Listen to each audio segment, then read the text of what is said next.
রাজধানী সহ দেশের বিভিন্ন স্থানে কোটা সংস্কার আন্দোলন ছড়িয়ে পড়েছে। এ নিয়ে চলমান আন্দোলনে গতকাল ঢাকা বিশ্ববিদ্যালয় সহ বিভিন্ন বিশ্ববিদ্যালয় ক্যাম্পাসে সংঘর্ষ হয়েছে। এ ঘটনায় সামাজিক যোগাযোগ মাধ্যমে নিন্দার ঝড় বইছে। এমন পরিস্থিতিতে সাধারণ শিক্ষার্থীদের এই কোটা সংস্কার আন্দোলন নিয়ে মুখ খুলেছেন বাংলাদেশের জাতীয় দলের 2 ক্রিকেটার তাওহিদ হৃদয় এবং শরীফুল ইসলাম।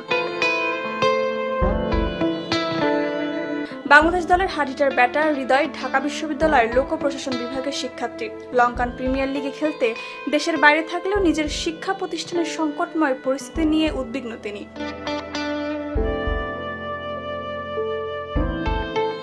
হৃদয় লেখেন, সবকিছু থেকে দূরে আছি, তাই অনেক কিছুই দেখা হয়নি। আমার প্রাণের ঢাকা ইউনিভার্সিটি আর রক্তাক্ত না হোক। 2022 শিক্ষাবর্ষে ঢাকা বিশ্ববিদ্যালয়ে ভর্তি হন হৃদয়। 2020 সালে অনূর্ধ্ব-19 বিশ্বকাপ জয়ী দলের সদস্য হৃদয় এখন পর্যন্ত জাতীয় দলের হয়ে 30টি ওয়ানডে এবং 29টি টি-20 খেলেছেন।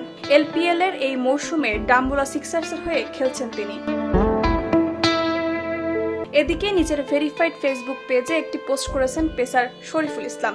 ফেসবুক পোস্টে তিনি লিখেন, আমি একজন ক্রিকেটার হলেও একজন ছাত্র।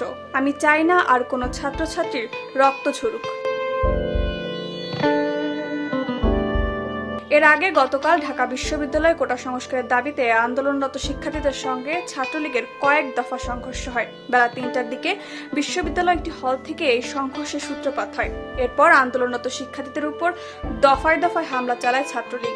সংঘর্ষের ঘটনায় আহত 297 জন ঢাকা মেডিকেল কলেজ হাসপাতালে চিকিৎসা নেন। তাদের মধ্যে 12 জনকে হাসপাতালে ভর্তি করা হয়।